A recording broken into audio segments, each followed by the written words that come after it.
সব পয়গম্বরেরা জান্নাতে যাবার জন্য লাইন হয়ে দাঁড়ায় থাকবে। সব পয়গম্বরেরা এখন একে অপরের তাকে দেখাদেখি করতে থাকবে, একে অপরের কাছে চাইবে। সব পয়গম্বর এখানে আছে রাহমাতুল লিল আলামিন, সরদারে দু আলম নবী আমার মুহাম্মদুর রাসূলুল্লাহ কোথায়? সমস্ত নবীরা তাকায় দেখবি তারা যে সারিবদ্ধ হয়ে জান্নাতের জন্য দাঁড়ানো আছে, জান্নাতে যাওয়ার জন্য নবী মুহাম্মদ নাই। সমস্ত পয়গম্বরেরা তাকাতাকি করতেছে, আমরা সবাই এখানে আছি, নবীজি কোথায়? আখিরি জামানার নবী কোথায়? নবী কোথায়? আব্দুল্লাহর বেটা মোহাম্মদ কোথায়? শেষ নবী শ্রেষ্ঠ নবী কোথায়? রাহমাতুল লিল আলামিন কোথায়? সবাই খোঁজাখুঁজি করতেছে, কোথায় কোথায়, পায় না, খুঁজে পায় না। আরে নবীর যদি খুঁজে না পাই, নবী এসে যদি জান্নাতের তালা না খোলে, আমরা নবীরা পর্যন্ত জান্নাতের ভেতরে ঢুকতে পারবো না। রাহমাতুল লিল আলামিনকে খোঁজার জন্য সবাই চেষ্টা করতেছে। এবার দেখে আমার রাসূল মাকামে মাহমুদের মধ্যে সাজদা দিয়া পড়ে আছে, আর উম্মতি উম্মতি বলে কান্না করতেছে, আল্লাহর দরবারে দোয়া করতেছে। সমস্ত নবী জান্নাতে যাওয়ার জন্য পাগল, আর আমার নবী উম্মতকে জান্নাতে নেওয়ার জন্য পাগল। সব পয়গম্বরেরা এসে বলবে, ইয়া রাসূলুল্লাহ মাথা উঠান। আল্লাহ ডাক দিয়ে বলবেন, হাবিব মাথা উঠান, আপনার মাথা উঠান, আমি আল্লাহ আপনার দোয়া কবুল করেছি। এবার সব পয়গম্বরের আমার রাহমাতুল লিল আলামিনকে ধরবে। রাহমাতুল লিল আলামিন নবী আমার যায় জান্নাতের দরজার তালা খুলবে। জান্নাতের দরজার তালা খোলার সাথে সাথে জান্নাতের ভেতর থেকে একটা হাওয়া আসবে। জান্নাতি হাওয়া পেয়ে সমস্ত পয়গম্বরের আরাম ভোগ করতে থাকবে। জান্নাতি হাওয়া যার শরীরের ভিতরে লাগবে, জান্নাতের ভিতর থেকে যে একটা বাতাস প্রথম আসবে। জান্নাতের জন্য যারা কষ্ট করেছে, জাহান্নাম থেকে বাঁচার জন্য যারা কষ্ট করেছে, আল্লাহর হুকুম মানার জন্য যারা কষ্ট করেছে, আল্লাহর হুকুম মানার জন্য যারা জেল খেটেছে, আল্লাহর হুকুম মানতে গিয়া যারা শহীদ হয়েছে, ইসলামকে প্রতিষ্ঠা করার জন্য যারা জেলখানায় আবদ্ধ হয়েছে, ইসলামকে প্রতিষ্ঠা করার জন্য যারা ময়দানে শহীদ হয়েছে, অনেক কষ্ট করেছে, এই শহীদরা যখন নাকি জান্নাতের ভিতর থেকে একটা বাতাস পাইবে, জান্নাতের বাতাসটা যখন নাকি জান্নাতের শরীরে লাগবে, জান্নাতীদের শরীরের ভিতরে লাগবে, শরীরের ভিতরে লাগার সাথে সাথে আল্লাহ পাক দুনিয়াতে তাদেরকে যত কষ্ট দিয়েছে, মুহূর্তের ভিতরে সব কষ্ট দূর হয়ে গেছে। সম্মুখপান উপবিষ্ট দিনদার মুত্তাকি পরহেজগার ভাইয়েরা, পর্দার অন্তরালে অবস্থানরত আমার সাদ্দিয়া মা বোনেরা, রব্বুল ইজ্জতের দরবারে শুকর আদায় করছি, দিল থেকে জবান খুলে আওয়াজ করে বলি আলহামদুলিল্লাহ। আল্লাহ আমাকে আপনাকে গুনাহমুক্ত একটি মজলিসে বসার তৌফিক দিয়েছেন। আমি আপনার যতক্ষণ এখানে বসে থাকবো, কেউ 1 ঘন্টা, কেউ 2 ঘন্টা, কেউ কম বেশি যতটুকুন সময় আমরা এখানে বসে থাকব, এই মাহফিলের দ্বারা সর্বপ্রথম যে লাভটা হয়, বান্দা যতক্ষণ পর্যন্ত এখানে সময় ব্যয় করবে অতক্ষণ পর্যন্ত সে সমস্ত গুনাহ থেকে মুক্ত থাকবে আলহামদুলিল্লাহ। এই যে 3 দিন ব্যাপী এখানে মাহফিল চলবে, এই মাহফিলের দ্বারা প্রথম লাভ হলো 3 দিন যারা এখানে ওয়াজ শুনবে, কোরআন হাদিসের কথা শুনবে, যে যতটুকুন সময় এখানে ব্যয় করবে তার জীবনের হায়াত থেকে অতটুকুন সময় সে গুনাহমুক্ত হয়ে আল্লাহর দরবারে পৌঁছবে। মাহফিলে আসলে, বসলে, বললে, শুনলে সর্বপ্রথম যে লাভটা হয়, এমনি ভাবে সমস্ত দিনই জলসা, দিনই মজলিস যতটুকুন সময় সে ব্যয় করবে তার হায়াত থেকে অতটুকুন সময় সে আল্লাহর দরবারে গুনাহমুক্ত হয়ে পৌঁছবে। প্রধান মেহমান চলে আসছেন, লম্বা চূড়া কথা বলবো না, অল্প সময়ে কথা বলবো। আমাকে একটা বিষয়ের উপরে আলোচনা করতে বলছে, সেজন্য আমি কোরআনে কারীম থেকে ছোট্ট একটি সূরা তেলাওয়াত করেছি। কোরআনে কারীমে তার চাইতে ছোট আর কোনো সূরা নেই। যে সূরাটা এখানে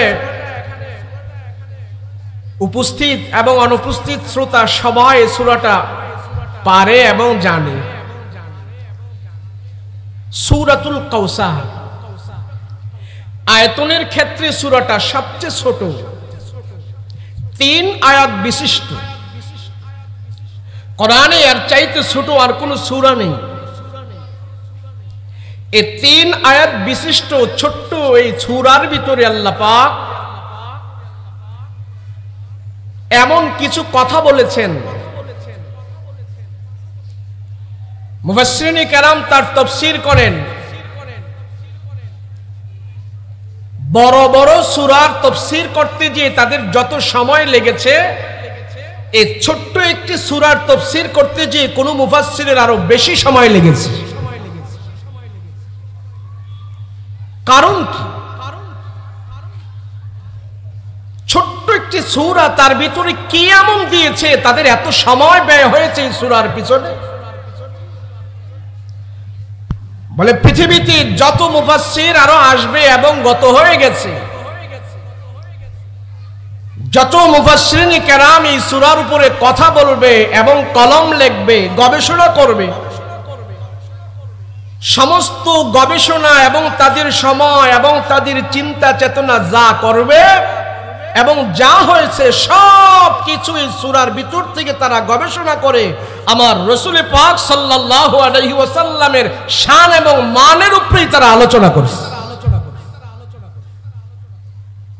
ছোট্ট এক সূরা। যদি আমরা নামাজি, মুত্তাকি, পরহেজগার সবাই যদি এই সূরাটার হাকিকত, মারফত এবং তার ব্যাখ্যা বিশ্লেষণ জানতাম, আমরাও আশ্চর্য হয়ে যেতাম। আল্লাহ রসুল সম্পর্কে এত গুরুত্বপূর্ণ, রসুলের মর্যাদা সম্পর্কে, রসুলকে এত ভালোবেসে সূরার ভিতরে এত সুন্দর কথা আল্লাহ বলছেন। আর যতগুলো কথাই আল্লাহ বলেছে আমার রাসূলুল্লাহর দিলের ভিতরে সান্ত্বনা এবং ভালোবেসে আমার রাসূলকে আল্লাহ পাক এই সূরা দান করেছেন। কি আছে এই সূরায়? এই সূরা নাজিল হওয়ার পর আমার রাসূলের মনে অনেক কষ্ট ছিল, দুঃখ ছিল। সূরাতুল কাউসার নাজিল হওয়ার পর আল্লাহ পাকের পক্ষ থেকে যখন এই সূরা রাসূলের কাছে জিবরাইল নিয়ে আসেন, এই সূরাটা পাওয়ার পর আমার রাসূলের দিলের ভিতর থেকে সব দুঃখ কষ্ট অটোমেটিক দূর হয়ে গেছে। কি দিলেন আল্লাহ এই সূরা? যদি রাসূলের দুঃখ কষ্ট দূর হয়ে যায় তাহলে বোঝা গেল নবীজির মনে কিছু দুঃখ ছিল, কষ্ট ছিল, সেই কষ্টটাকে আল্লাহ পাক এই সূরার মাধ্যমে দূর করে দিয়েছেন, যার নাম হলেন সূরাতুল কাউসার। শুধু কাউসারের ব্যাখ্যায় আছে প্রায় 40টার উপরে। কাউসার একটা শব্দ, আতাইনাকাল কাউসার। এই কাউসার শব্দটার ব্যাখ্যায় মুফাসসিরিনে কেরাম 40টার উপরে করেছে। এত গুরুত্ব বোঝানো হয়েছে এখানে। নবীজি ভ্রাক্রান্ত মন নিয়ে, মনটা মলিন হয়ে বসে আছে।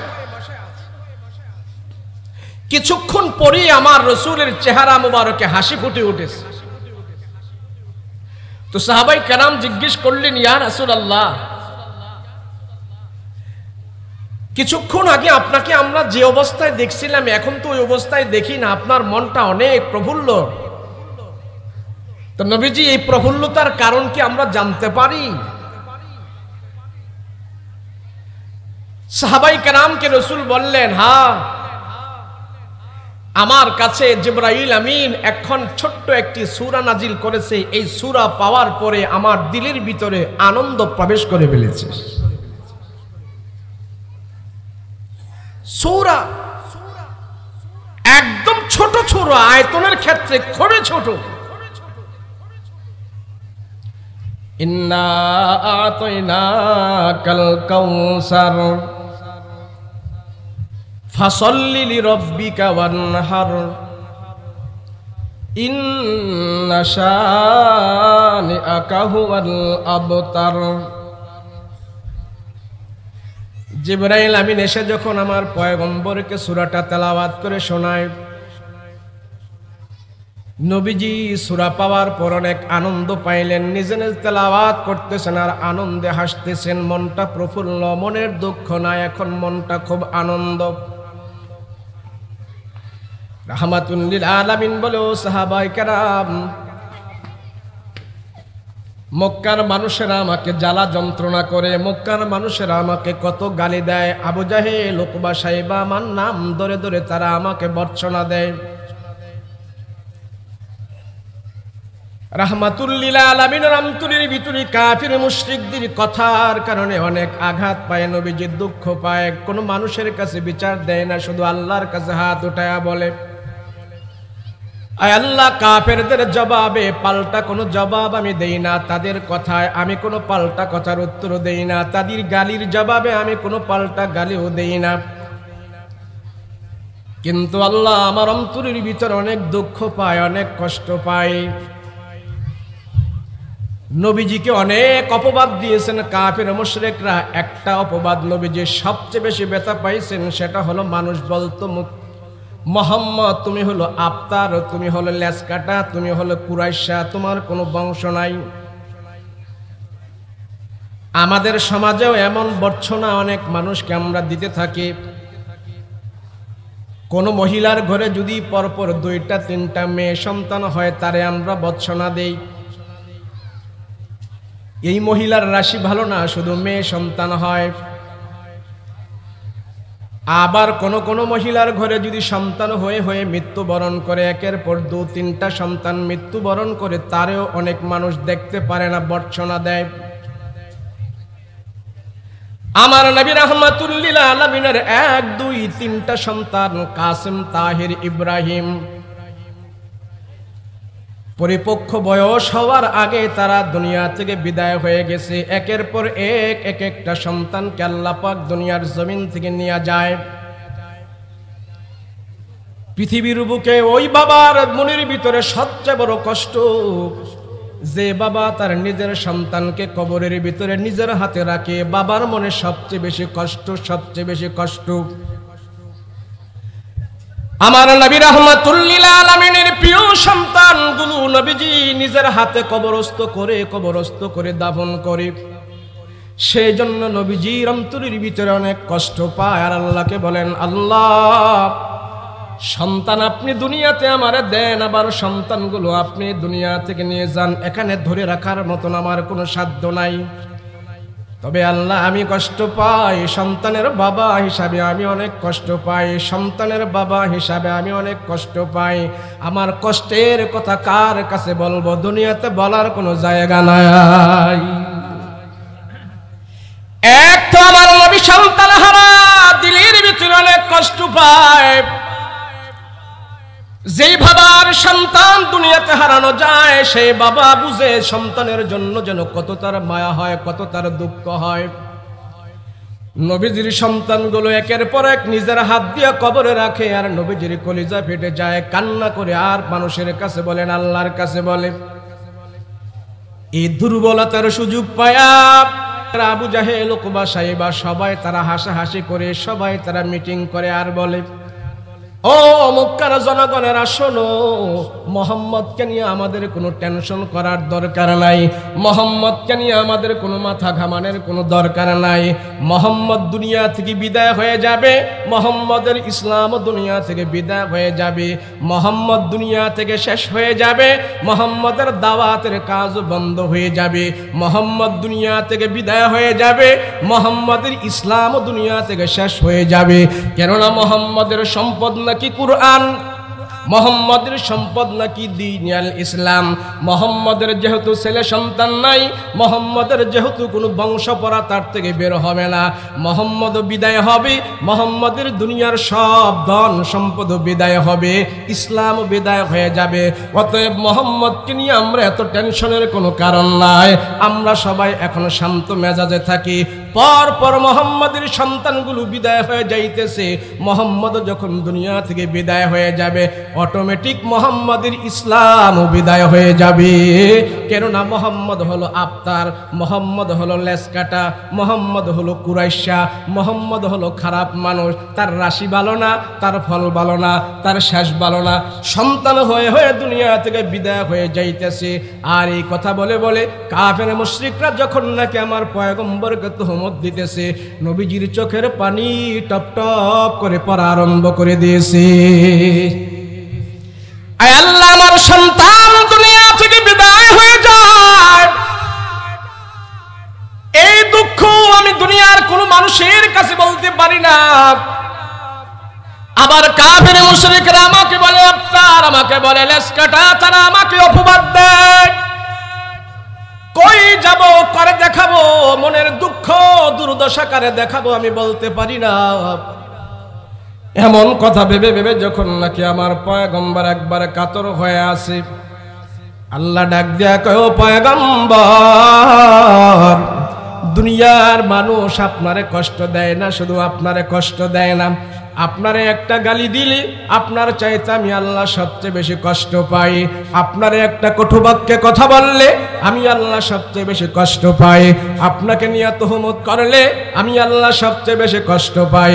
আবু জাহেল, উকবা, সাইবা তারা সবাই যখন নাকি আপনারে অপবাদ দিতেছে, আমি আল্লাহ সবার চাইতে কষ্ট বেশি পাইতেছি। আমি আল্লাহ সবচেয়ে বেশি কষ্ট পাইতেছি।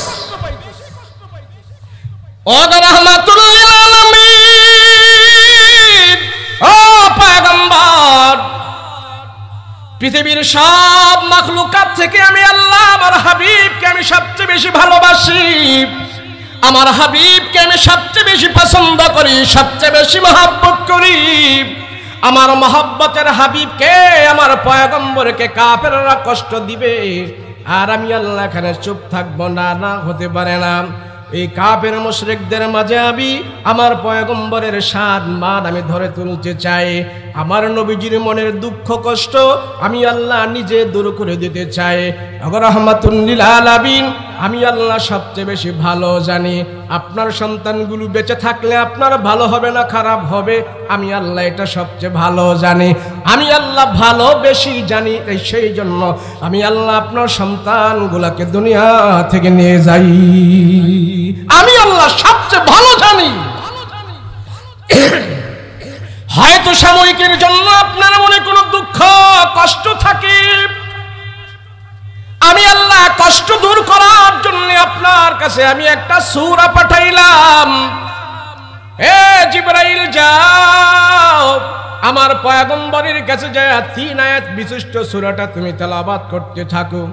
নবীজির কাছে এই মুহূর্তে কাফের মুশরিকরা যখন পয়গম্বরকে গালিগালাজ করে নবীজির মনে কষ্ট দিয়েছে, এমন মুহূর্তে জিবরাইল আমিন সূরা কাউসার নাজিল করে নবীজির সামনে আয়াতটা তেলাওয়াত করলেন। পুরাটা সূরা পয়গম্বরের কাছে যখন নাকি তেলাওয়াত করলো, নবীজির মনে আনন্দ ফুটে উঠল, নবীজির মনের দুঃখ দুর্দশা চলে গেল।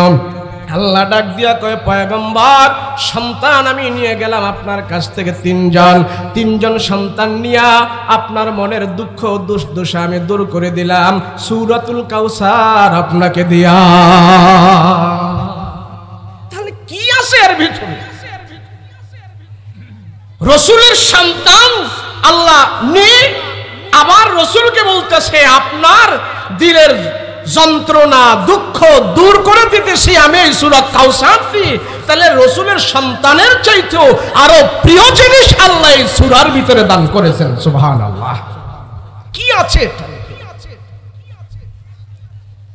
ইন্না আ'তাইনাকাল কাউসার।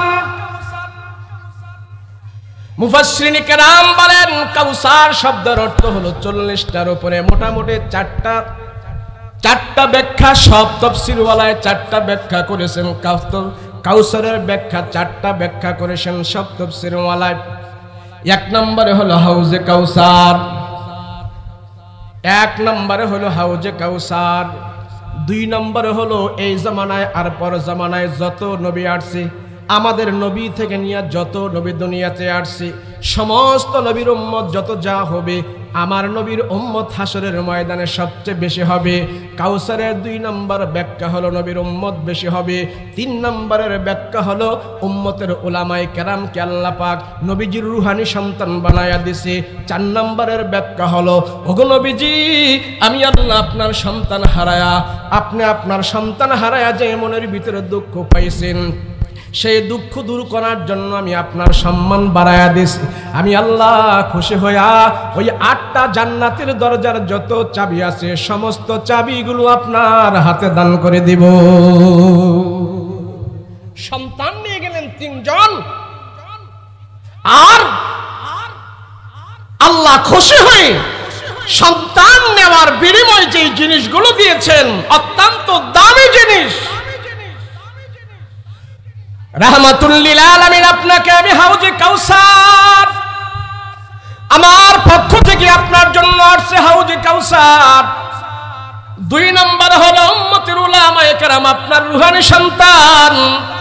3 নম্বর হলো জান্নাতের চাবি আপনাকে আমি দান করি চাইতে আপনার উম্মত হবে বেশি। ও পয়গম্বর 3 জন সন্তান যদি আপনার থাকতো তাইলে আপনার সম্মান এত বেশি বাড়তো না আরো কমতো।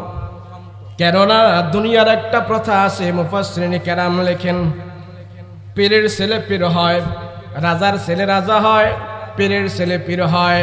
দুনিয়াতে আপনি একদিন থাকবেন না, কাফের মুশরিকরা ষড়যন্ত্র করে চক্রান্ত করে আপনার ছেলেকেও তারা নবী বানায়া ফেলবে।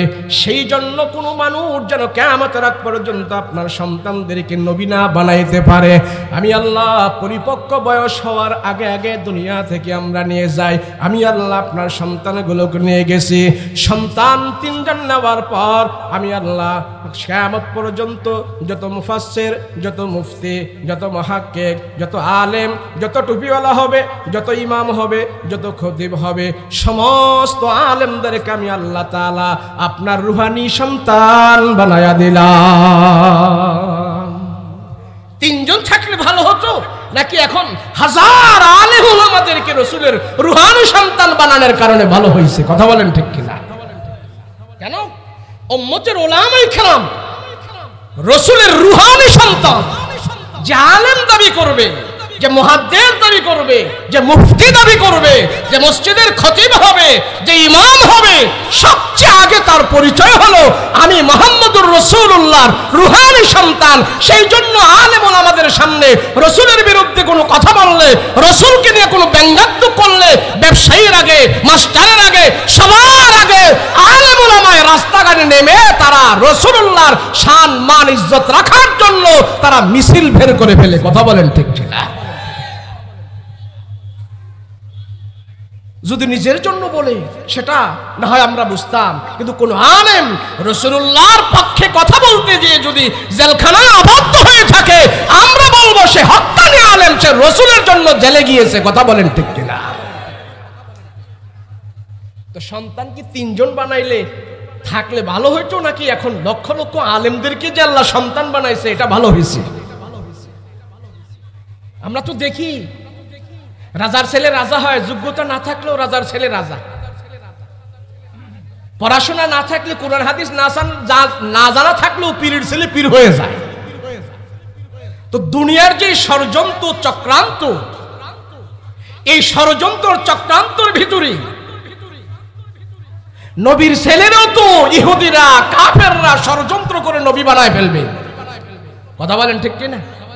কেন এই পৃথিবীতে ইসলাম, কোরআন, আল্লাহ, রাসূল সবগুলিকে ধ্বংস করার জন্য সমস্ত বাতিল এক হয়েছে।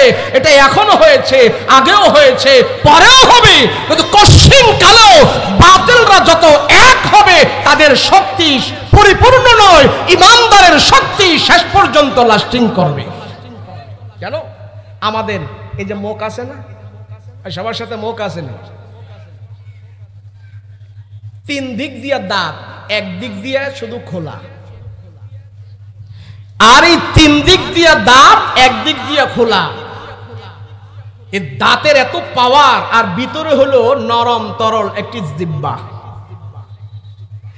তো দাঁত কামড়ায় কুমড়ায় চিবায়া টাবায়া সব খেয়ে ফেলবে। আচ্ছা, জিহ্বার শক্তি বেশি না দাঁতের শক্তি বেশি? কথা বলেন, জিহ্বার শক্তি বেশি না দাঁতের? দাঁতের শক্তি বেশি। আমরা দেখি দাঁতের শক্তি বেশি, কিন্তু বাহ্যিক দৃষ্টিতে যদি আমরা দেখি তাহলে শক্তি দাঁতের বেশি হতে পারে, কিন্তু লাস্টিং জিহ্বার বেশি। কথা বলেন ঠিক না? আচ্ছা, মরার আগে কি দাঁত পড়ে না জিহ্বা পড়ে? জিহ্বা পড়ে না দাঁত পড়ে? দুনিয়ার সমস্ত বাতিলদের শক্তিটা এরকম। সমস্ত বাতিলদের পরাশক্তি সব দাঁতের মতো। এদের লাস্টিং কম, এদের লাস্টিং পরিপূর্ণ নয়, এদের শক্তি পরিপূর্ণ নয়। পরিপূর্ণ শক্তি হলো ইমানদারের। কথা বলেন ঠিক কিনা? সেজন্য বাতিলরা এখন খুব পরাশক্তি নিয়ে তারা এগুচ্ছে সামনে, কোনো কাজ হবে না। আলহামদুলিল্লাহ, আল্লাহ পাক এই দিনকে টিকানোর জন্য, ইসলামকে পৃথিবীর বুকে উড্ডয়ন করার জন্য লাখো লাখো উম্মতের ওলামায়ে কেরামদেরকে রাসূলুল্লাহর রূহানি সন্তান বানিয়ে দিয়েছে। অনেক সময় বাতিল অনেক রূপে আসে, বিভিন্ন সুরতে আমাদেরকে দেখাচ্ছে এটা সুয়াব, এটা নেক। আসলে এটা সুয়াব না, নেক না, এটা গুনাহ, কিন্তু আমরা বুঝতেছি না। ডিব্বার ভিতরে ভইয়া কোহিনুর হালুয়া কয়া পাতলা পায়খানা যদি বেচা ফেলে তো এটাও চালাই দিবে। এটার নাম বাংলাদেশ। বাতিল বিভিন্ন ষড়যন্ত্র করে মুসলমানদের ভিতরে ফাটল ধরে ধ্বংস করতে চায়, সম্ভব না। সেজন্য আল্লাহ বলেন, নবীজি, পৃথিবীর সব কিছু তারা এলোমেলো করতে পারে, আপনার সম্মান, আপনার ইজ্জত, আপনার মান সম্মান, আপনার উচ্চতা, আপনার সব কিছু আমি আল্লাহ নিজে জিম্মা নিয়েছি। ওয়ারফা'না লাকা যিকরাক, আমি আল্লাহ আপনার সম্মান বাড়িয়ে রাখার জন্য, ধরিয়ে রাখার জন্য আমি আল্লাহ নিজে আপনার সম্মানের হেফাজত করব। রাসূলকে আল্লাহ পাক নিজে বলেছেন। না হয়তো কবে 1400 বছর আগ থেকেই আমাদের মাঝে ইসলাম পৌঁছতে পারত না, যেইভাবে ইহুদি ষড়যন্ত্র, কাফেরদের ষড়যন্ত্র। খ্রিস্টানদের ভিতরে তো তারা যাকে নবী মানে, এই নবী নিয়েই তো তাদের ভিতরে অনেক ইখতিলাফ। খ্রিস্টানদের ভিতরে ঈসা নবীরে এক গ্রুপ আছে, তারা হুবহু খোদা মানে,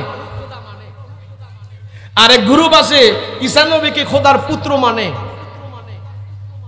খোদার পুত্র বানায় ফেলছে। তো নবীজির যদি ছেলে থাকতো, এই খ্রিস্টানেরা নবীজির পুত্ররে খোদা না বানাইতে পারলেও তো নবী বানায় ফেলতো। এমনিও তো অনেক বজ্জাত মুসলমানদের ভিতরে কত হারামি কদিন পর পর বের হয়, নবী দাবি করে, আছে না? নাই? তো রসুলের সন্তান যদি বেঁচে থাকতো তাহলে রসুলের সন্তানকে কত কিছু করে তারা নবী বানায় ফেলতো, কত কিছু করে নবীর উপরে নিয়ে যাইতো তারা। আল্লাহ পাক বলে, রসুল আপনার সম্মান ঠিক রাখার জন্য আমি আল্লাহ আপনার সন্তানগুলো পরিপক্ক বয়স হওয়ার আগে আগে দুনিয়া থেকে আমি আল্লাহ নিয়ে গিয়েছি। দারুল উলুম দেওবন্দ মাদ্রাসা ভারতবর্ষে সারা বিশ্বের জন্য প্রাচীনতম ইসলামী বিদ্যাপীঠ দারুল উলুম দেওবন্দ মাদ্রাসা। ওই মাদ্রাসার পাশে এক খ্রিস্টান, মাদ্রাসার পাশে এক মহল্লায় যে এক খ্রিস্টান মানুষদেরকে দাওয়াত দেয়, ষড়যন্ত্রমূলক মুসলমানদের ঈমান হরণ করে। কি সে জুব্বা আল খেল্লা লাগায়া, বড় লম্বা টুপি পাগড়ি লাগায়া সে সবাইকে বলতেছে, তোমরা মুসলমানেরা বলো ঈসা নবী এটা আল্লাহর পুত্র না, কোরআনের ভিতরে আয়াত আছে, আমি নিজে কোরআন দিয়ে ব্যাখ্যা করে তোমাদেরকে বলতে পারবো। ও মুসলমানেরা, আমরা যে ঈসাকে মানি, ঈসা যে আল্লাহর পুত্র, এটা আমার জানা আছে কোরআন হাদিস থেকে, তোমাদের কোরআন থেকেই আমি তোমাদেরকে দেখাই। তো মানুষ রাস্তা দিয়ে হাইটা যায়, এই খ্রিস্টান দুশ্চরিত্র ইহুদি পাদ্রী, খ্রিস্টান পাদ্রী মানুষদেরকে ডেকে এনে এনে তে কোরআন খুইলা, মানে ভাউতাবাজির কোরআন বুঝাই বুঝাইয়া মিথ্যা বলে বলে মানুষদেরকে বলতেছে ঈসা নবী আল্লাহর পুত্র। তো দারুল উলুম দেওবন্দ মাদ্রাসায় এক মুসল্লি প্রত্যেকদিন নামাজ পড়ে হুজুরদের পিছনে, মানে হুজুরদের সাথে একটা সম্পর্ক আছে। মাদ্রাসা যদি আশেপাশে থাকে তাহলে হুজুরদের সাথে অনেক মুসল্লিদের পরিচয় থাকে না, বিভিন্ন মাসাইল আমরা সহজে জিজ্ঞেস করতে পারি, জানতে পারি। তো তো দারুল উলুম দেওবন্দ মাদ্রাসার পাশে মানে একটু দূরের গ্রামে যখন মানুষদেরকে এই তালিম, মিথ্যা তালিম দিতেছে খ্রিস্টানেরা, এখনো বর্তমানে এই সমাজে ঢাকা শহর দেখবেন খ্রিস্টানেরা মহিলাদেরকে ব্যাগ বানিয়ে বড় থৈলা দিয়ে দিয়ে সেখানে ছোট্ট ছোট্ট বই দিয়ে দিয়ে মানুষদের হাতে হাতে বই দিচ্ছে।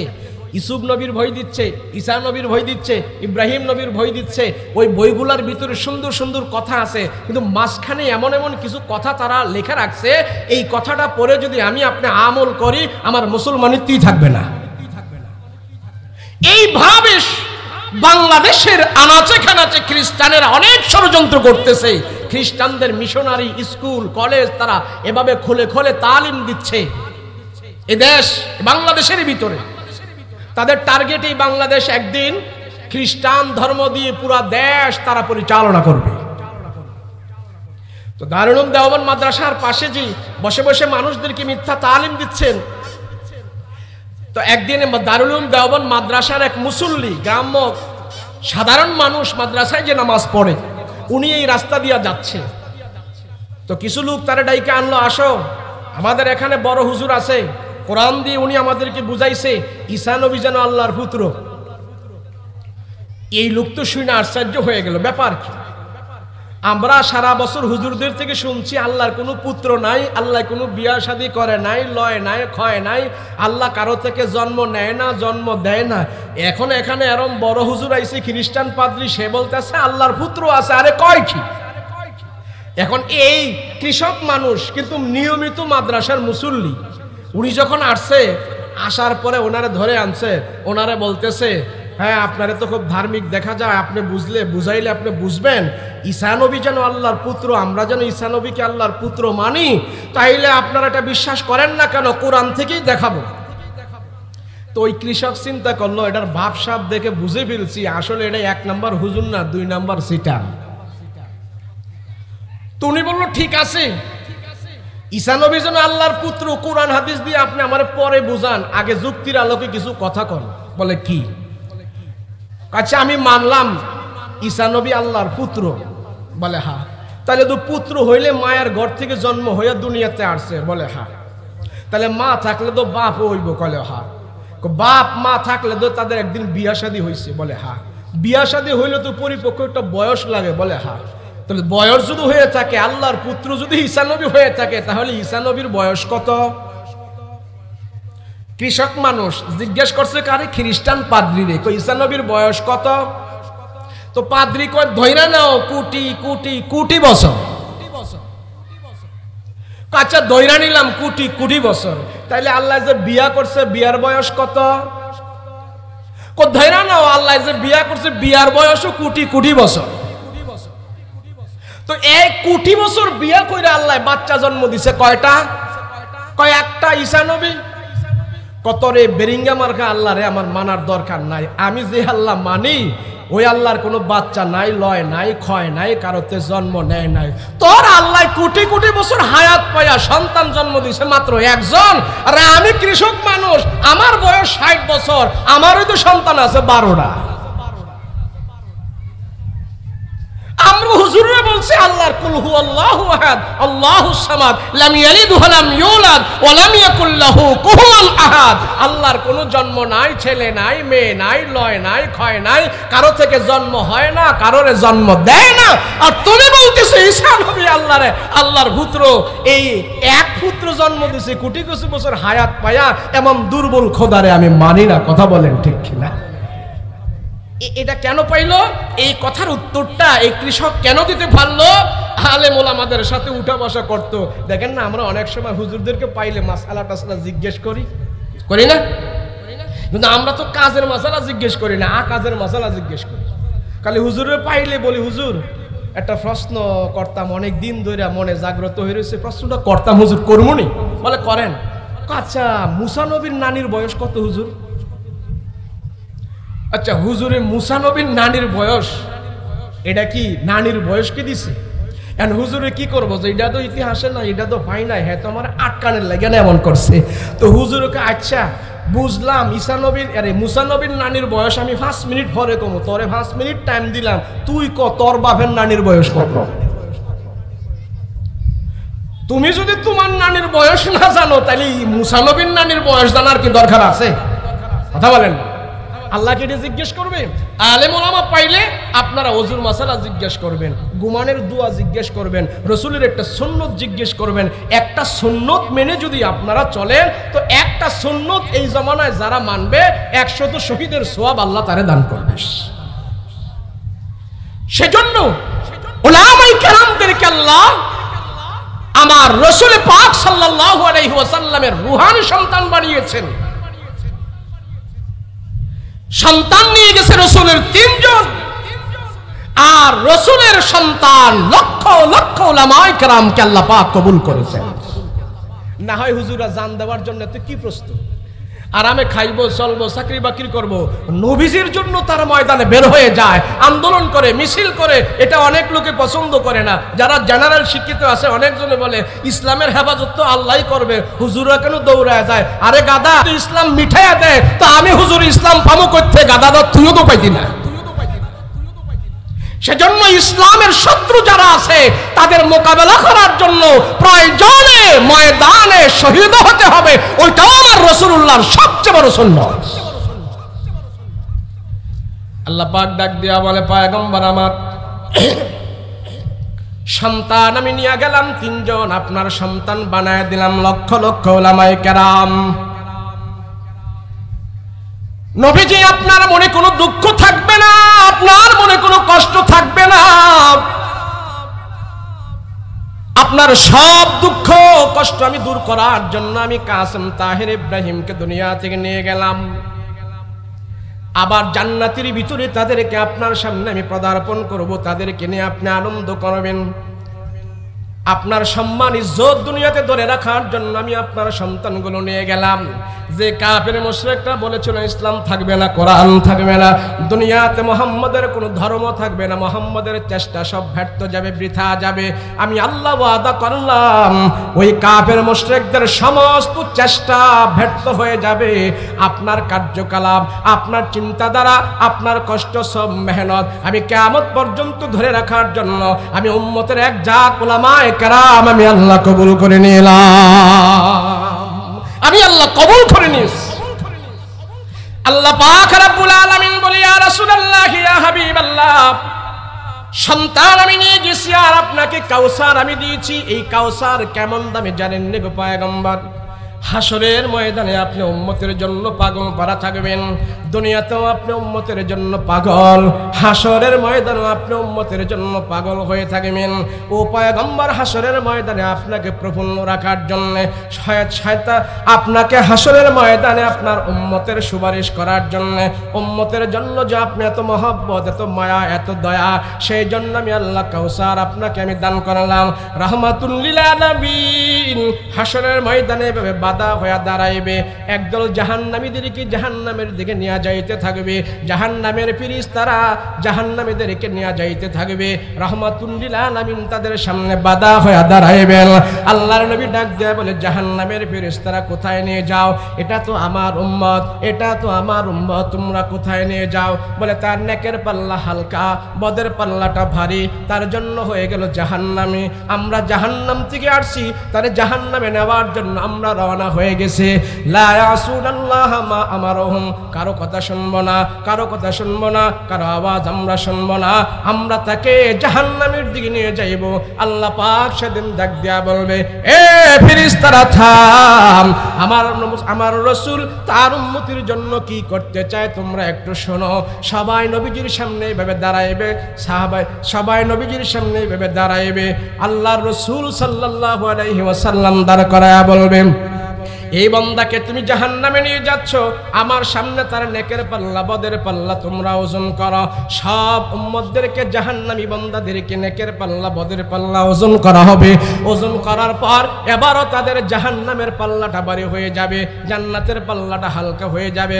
রাহমাতুল লিল আলামিন মায়ার নবী কমরের ভিতর থেকে, হাতের মুঠোর ভিতর থেকে ছোট্ট একটা কাগজের টুকরা খুলে যখন নাকি নেকের পাল্লার ভিতরে রাখা হবে, সাথে সাথে বদের পাল্লাটা হালকা হয়ে যাবে আর নেকের পাল্লা ভারী হয়ে যাবে।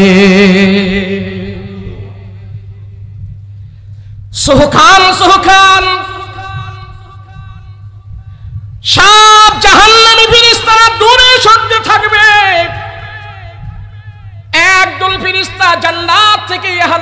আহলান মারহাবান তৈবান স্বাগতম দিদি।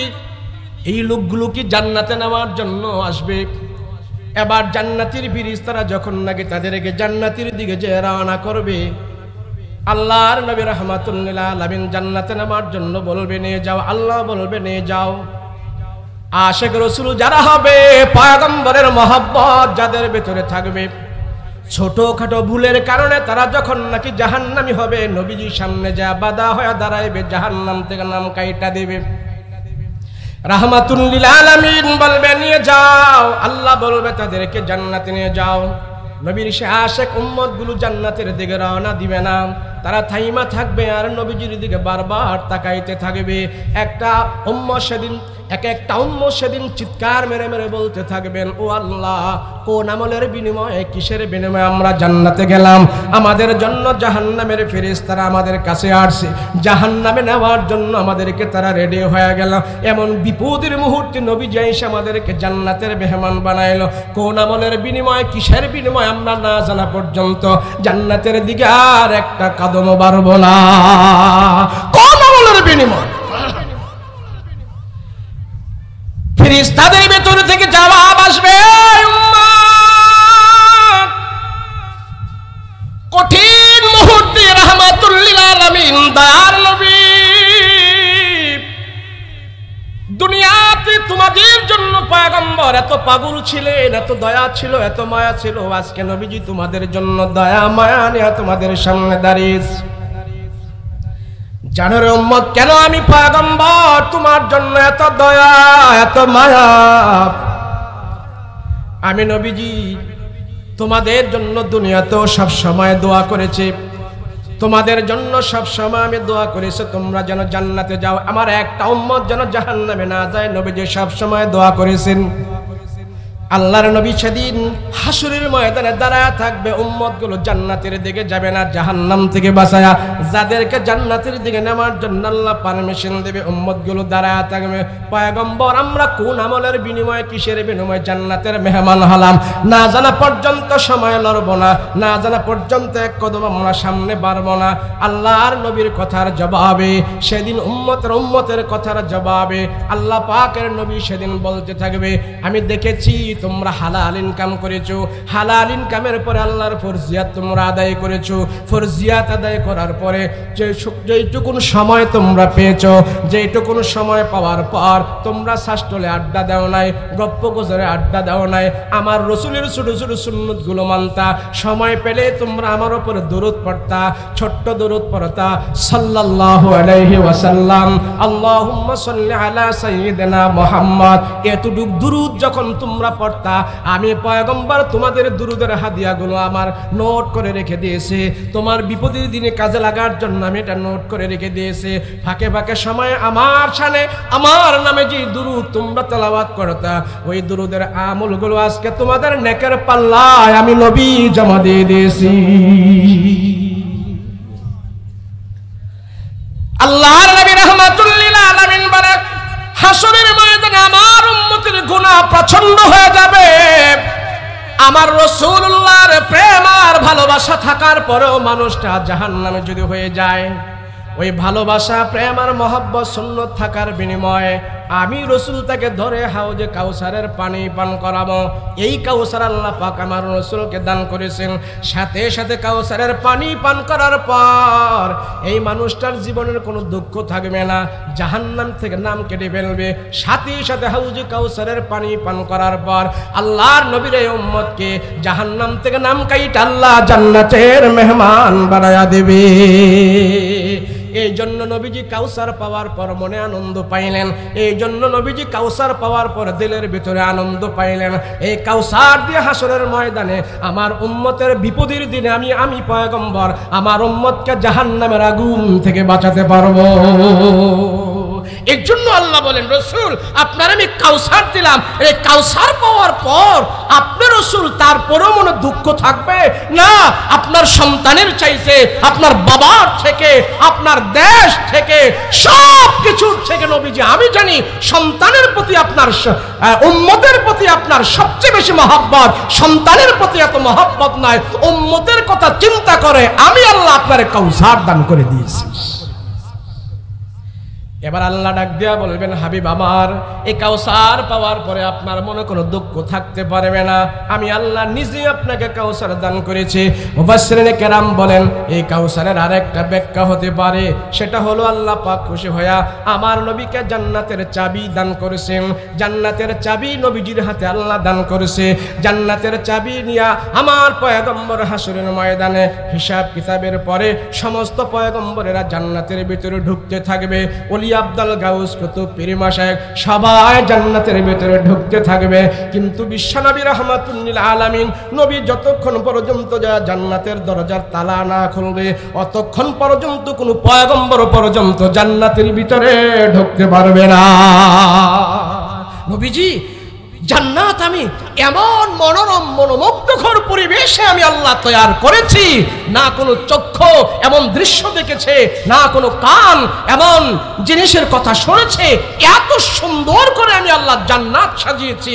পৃথিবীতে আমি যত মানুষ জিন ইনসান বানিয়েছি, সবার ভিতরে আমি আল্লাহ একটা জান্নাতের আকর্ষণ দিয়েছি। এজন্য দেখবেন হিন্দুরাও বলে আমরা মরলে স্বর্গে যাব, মানে জান্নাতে যাব। খ্রিস্টানরাও বলে আমরা জান্নাতে যাব। ইহুদিরাও বলে আমরা জান্নাতে যাব। ইমানদারেরাও বলে জান্নাতে যাব। কেন? জান্নাতের একটা লোভ সমস্ত মানুষের ভিতরে আল্লাহ পাক দান করে দিয়েছে। আদম নবী জান্নাতের ভিতরে যেতে চাইবে। হাসরের ময়দানে আদম নবী জান্নাতের দরজায় যায় কারণ আরবে টাক টাক করে আওয়াজ দেবে। জান্নাতের ভিতর থেকে আওয়াজ হবে, মান আনতা মা ইসমুকা, কে আপনি, আপনার নাম কি, আপনার পরিচয় কি, আপনি বলেন। আদম পয়গম্বর বলবে, আমি প্রথম মানুষ, আমি প্রথম নবী, আমার থেকে সবকিছু শুরু হয়েছে। আমি জান্নাতের ভিতরে ছিলাম, এখনো আমি জান্নাতের ভিতরে যেতে চাই, দরজা খোলো। জান্নাতের ভিতর থেকে আওয়াজ হবে, ও পয়গম্বর আদম, না না, এখনো আপনার জান্নাতে আসার সময় হয় নাই, আপনার জন্য জান্নাতের দরজা খোলা হবে না, আপনি দাঁড়ায়া থাকেন। পয়গম্বর আদম বলবি, জান্নাতের ভিতরে তো আমি ছিলাম, এখন আমি জান্নাতের ভিতরে ঢুকব। জান্নাতের ভিতর থেকে জান্নাতের প্রহরীরা জবাব দিবে, না না, ওগো আদম, আপনি চেষ্টা করলে জান্নাতের ভিতরে ঢুকতে পারবেন না, যেতে পারবেন না। এবার নূহ পয়গম্বর যায় জান্নাতের দরজায় কারণ আরবে, জান্নাতের দরজা খোলো। আমি পয়গম্বর নূহ জান্নাতের ভিতরে ঢুকবো। জান্নাতের ভিতর থেকে আওয়াজ হবে, আপনার আসার এখনো সময় হয় নাই, এই জান্নাতের ভিতরে ঢুকার জন্য আপনারও এখন সময় হয় নাই, জান্নাতের বাহিরে থাকেন, দরজা আপনার জন্য খোলা হবে না। ইব্রাহিম নবী যায় জান্নাতের দরজায় কারণ আরবে, আমি আল্লাহর খলিল, আমি আল্লাহর বন্ধু, আল্লাহ আমার বন্ধু, আমি আল্লাহর জন্য আগুনের মধ্যে ঝাঁপ দিয়েছি, এই জান্নাতের ভিতরে আমি ঢুকতে চাই। জান্নাতের ভিতর থেকে আওয়াজ হবে, ও পয়গম্বর ইব্রাহিম, জান্নাতে আসার আপনার এখনো সময় হয় নাই, জান্নাতের দরজা আপনার জন্য এখনো খোলা হবে না, যান যান, আপনি বাহিরে থাকেন, এখনো আপনার জন্য জান্নাতের দরজা ওপেন করা হবে না। পয়গম্বর ইব্রাহিম জান্নাতের দরজা থেকে চলে আসবে। মূসা পয়গম্বর যাবে, টাক টাক করে আওয়াজ দেবে, ভিতর থেকে আওয়াজ হবে, কে? বলে, আমি পয়গম্বর মূসা, আপনার জন্য জান্নাতের দরজা খোলা হবে না। এমন করতে করতে সমস্ত পয়গম্বরেরা জান্নাতের ভিতরে যাওয়ার জন্য পারমিশন চাইবে। আল্লাহ পাকের ফেরেশতারা ভিতর থেকে জবাব দেবে, ও পয়গম্বরেরা, দাঁড়ায় থাকেন, জান্নাতের বাহিরে দাঁড়ায় থাকেন, আমাদের কাছেও জান্নাতের চাবি নাই, আপনাদের কাছেও জান্নাতের চাবি নাই। এই জান্নাতের চাবি হলেন আপনাদের নবীদের ভিতর থেকে একজন নবীর কাছে। ওই নবীরে আপনারা খুঁজে বের করেন, সেই নবী এসে যদি জান্নাতের দরজার তালা খোলে, তারপরে সমস্ত পয়গম্বরেরা জান্নাতের ভিতরে ঢুকতে পারবে। সব পয়গম্বরেরা জান্নাতে যাবার জন্য লাইন হয়ে দাঁড়ায় থাকবে। সব পয়গম্বরেরা এখন একে অপরের তাকে দেখাদেখি করতে থাকবে, একে অপরের কাছে চাইবে। সব পয়গম্বর এখানে আছে, রাহমাতুল লিল আলামিন, সরদারে দু আলম নবী আমার মুহাম্মদুর রাসূলুল্লাহ কোথায়? সমস্ত নবীরা তাকায় দেখবি, তারা যে সারিবদ্ধ হয়ে জান্নাতের জন্য দাঁড়ানো আছে, জান্নাতে যাওয়ার জন্য নবী মুহাম্মদ নাই নাই। সমস্ত পয়গম্বরেরা তাকাতাকি করতেছে, আমরা সবাই এখানে আছি, নবীজি কোথায়? আখির জামানার নবী কোথায়? নবী কোথায়? আব্দুল্লাহর বেটা মোহাম্মদ কোথায়? শেষ নবী শ্রেষ্ঠ নবী কোথায়? রাহমাতুল লিল আলামিন কোথায়? সবাই খোঁজাখুঁজি করতেছে, কোথায় কোথায়, পায় না, খুঁজে পায় না। আরে নবীর যদি খুঁজে না পাই, নবী এসে যদি জান্নাতের তালা না খোলে, আমরা নবীরা পর্যন্ত জান্নাতের ভেতরে ঢুকতে পারবো না। রাহমাতুল লিল আলামিনকে খোঁজার জন্য সবাই চেষ্টা করতেছে। এবার দেখে আমার রাসূল মাকামে মাহমুদের মধ্যে সাজদা দিয়া পড়ে আছে, আর উম্মতি উম্মতি বলে কান্না করতেছে, আল্লাহর দরবারে দোয়া করতেছে। সমস্ত নবী জান্নাতে যাওয়ার জন্য পাগল, আর আমার নবী উম্মতকে জান্নাতে নেওয়ার জন্য পাগল। সব পয়গম্বরেরা এসে বলবে, ইয়া রাসূলুল্লাহ, মাথা উঠান। আল্লাহ ডাক দিয়ে বলবেন, হাবিব মাথা উঠান, আপনার মাথা উঠান, আমি আল্লাহ আপনার দোয়া কবুল করেছি।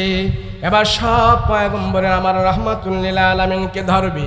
রাহমাতুল লিল আলামিন নবী আমার যায় জান্নাতের দরজার তালা খুলবে। জান্নাতের দরজার তালা খোলার সাথে সাথে জান্নাতের ভেতর থেকে একটা হাওয়া আসবে। জান্নাতি হাওয়া পেয়ে সমস্ত পয়গম্বরের আরাম ভোগ করতে থাকবে। জান্নাতি হাওয়া যার শরীরের ভিতরে লাগবে, জান্নাতের ভিতর থেকে যে একটা বাতাস প্রথম আসবে।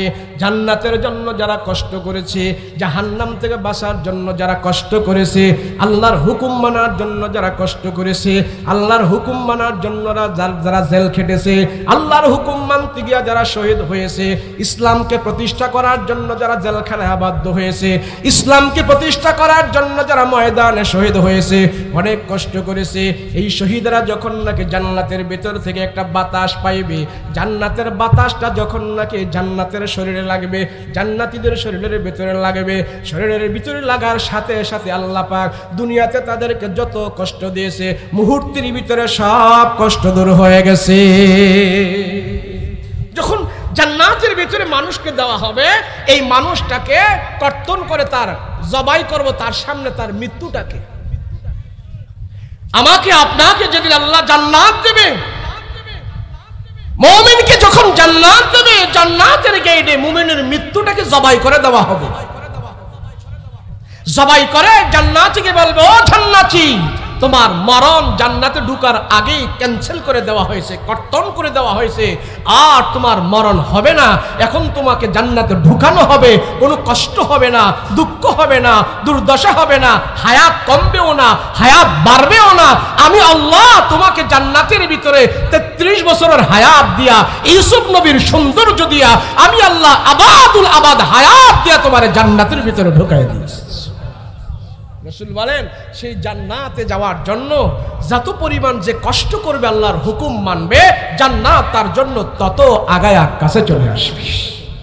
কেন?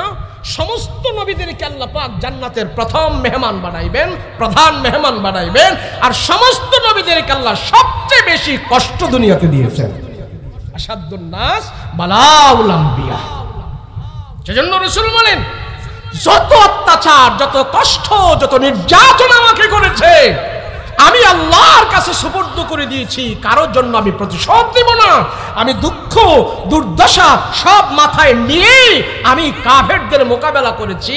আল্লাহর দ্বীন প্রতিষ্ঠা করার জন্য যত গালি দিয়েছে, যত কষ্ট দিয়েছে, সবগুলো গালি এবং কষ্টের জবাব আল্লাহ নিজে সাক্ষী হয়ে তাদেরকে প্রতিহত করেছে।